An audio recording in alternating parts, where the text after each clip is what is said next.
एक सुंदर सी कन्या अनामिका कॉलेज में अपना ग्रेजुएशन पूरा करती है। तभी उसकी मुलाकात एक लड़के राहुल से होती है। राहुल भी बहुत स्मार्ट और माता पिता का आज्ञाकारी बेटा है। दोनों एक दूसरे को पसंद करने लगते हैं। दोनों का ग्रेजुएशन पूरा होता है।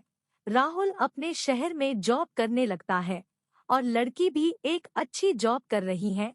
दोनों ने निर्णय लिया कि अब माता पिता से शादी की बात करने का वक्त आ गया है। लेकिन परेशानी यह है कि दोनों की कास्ट अलग अलग है। अनामिका ब्राह्मण है और राहुल राजपूत। राहुल के समाज में दहेज बहुत जरूरी है, जो कि नगद में होता है। उसके अलावा कई तरह के गिफ्ट्स और गहने की भी मांग की जाती है।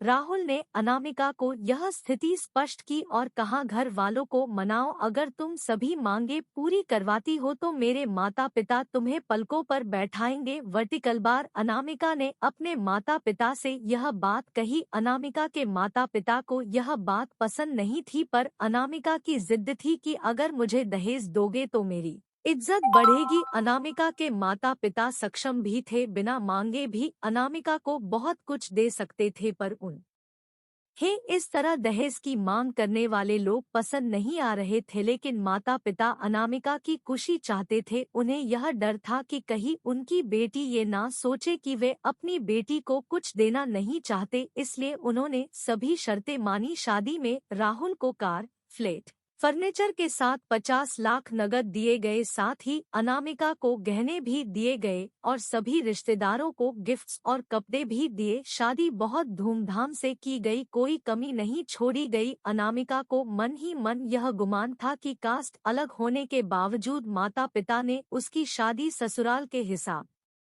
से कि अनामिका को विश्वास था कि उसे बेटी बनाकर रखा जाएगा, उसे वही प्यार दिया जाएगा जो उसके माता पिता ने दिया, क्योंकि उसने अपने ससुराल का मान रखा है।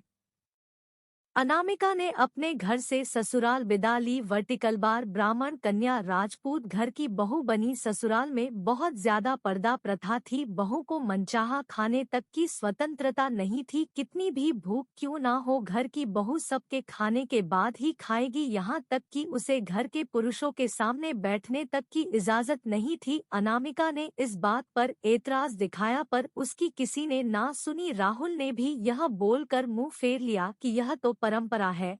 अनामिका को जो गुमान था वो धरा के धरा रह गया। उसे अपने माता पिता की बात याद आई। जब उन्होंने समझाया था तो वह उनसे बहुत लड़ी थी। उसने ससुराल में बात करने का फैसला किया। अनामिका ने अपने सास, ससुर और पति से बात की, लेकिन उन्होंने नहीं सुनी और उसे बहुत बेरहमी से पिटा गया। अनामिका ने कभी ऐसा व्यवहार नहीं देखा था। उसे जिस लाए हुए दहेज पर घमंड था वह चूर चूर हो गया था। अनामिका को माता पिता से बात करने भी शर्म महसूस हो रही थी और इसी कश्मकश में एक दिन अनामिका ने अपने आप को खत्म कर दिया।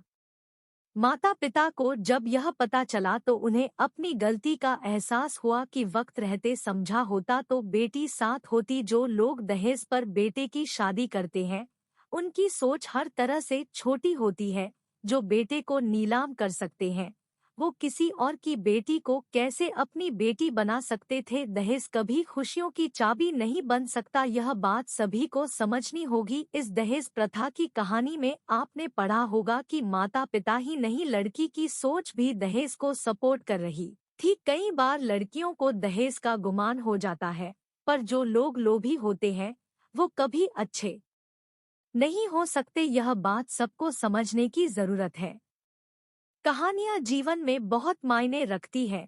कई बार बड़ी से बड़ी डिग्री भी ज्ञान नहीं देती और एक छोटी सी कहानी जीवन बदल देती है।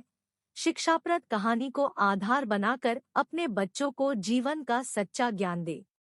यदि आपको कहानी पसंद आई हो तो वीडियो को लाइक करें और चैनल को सब्सक्राइब करें। मिलते हैं नेक्स्ट वीडियो में।